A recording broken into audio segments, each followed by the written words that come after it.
Vidzemes reģionā netrūkst ražošanas uzņēmumi, kuriem nepieciešami zinoši speciālisti dažādās inženierzinātnēs. Lai apgūtu šīs jomas specialitātes, vairs nav jādodas uz Rīgu, jo jau otro gadu Rīgas Tehniskā universitāte piedāvā jauniešiem šīs zinības apgūt arī Cēsīs. Sākojot darba tirgus pieprasījumam, nākamajā mācību gadā studentiem Cēsīs būs iespēja mācīties kādā no 6 piedāvātajām studiju programmām. Būs enerģētika un elektrotehnika, kā tāds pamats, un elektrotehnoloģija, datorvadība, vides zinātne, kas šobrīd ir ļoti aktuāla, siltuma enerģētika un siltumtehnika, nekustamais īpašums un koku dizains, materiāla tehnoloģija un dizains. Vairāk orientēts uz koku mēbeļu izstrādi. Mācības Cēsīs tiek organizētas tieši tāpat kā Rīgā. Studenti ikdienas apmeklē lekcijas, kuras vada pieredzējuši praktiķi, kas ilgus gadus strādājuši savā nozarē Vidzemes reģionā, un pasniedzēji no Rīgas Tehniskās universitātes. Katrs institūts piedāvā savus pasniedzējus, kas atbrauc un strādā šeit, atbrauc uz vienu dienu, nolasa.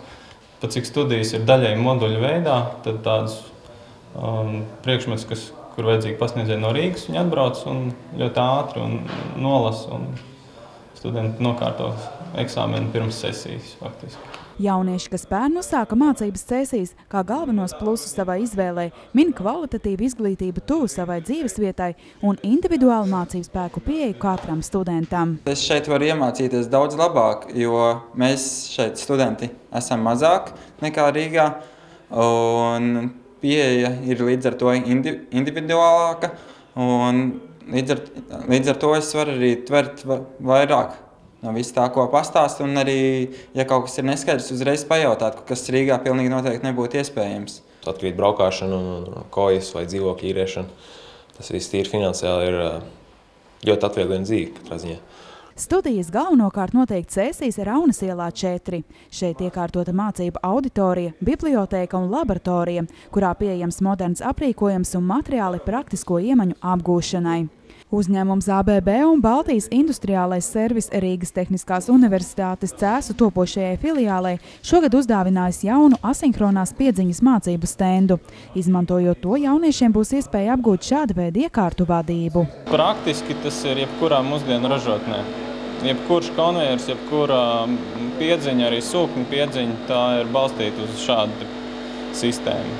Tā kā jauniešiem ir praktisks iemaņas frekvenču pārveidotāju programmēšanā, viņi redz, kā strādā šāda sistēma, un atnākot uz rūpnīcu, viņi nenobīstās no tā. RTU Cēsu filiālē izveidojusies veiksmīga sadarbība arī ar vairākiem vietējiem uzņēmumiem, kas jauniešiem nodrošina prakses iespējas, kā arī ar Vidzemes zinātnes un inovāciju centru, kas studentus iesaista dažādu eksperimentu, prototipu un ierīču izgatavošanā. Mācoties Cēsīs, jauniešiem ir iespēja pretendēt arī uz budžeta vietām. Studijām interesanti var pieteikties elektroniski sākot jau no 2. jūlija, kā arī no 10. līdz 17. jūlijam dokumentus pieņems Cēsīs Raunas ielā 4.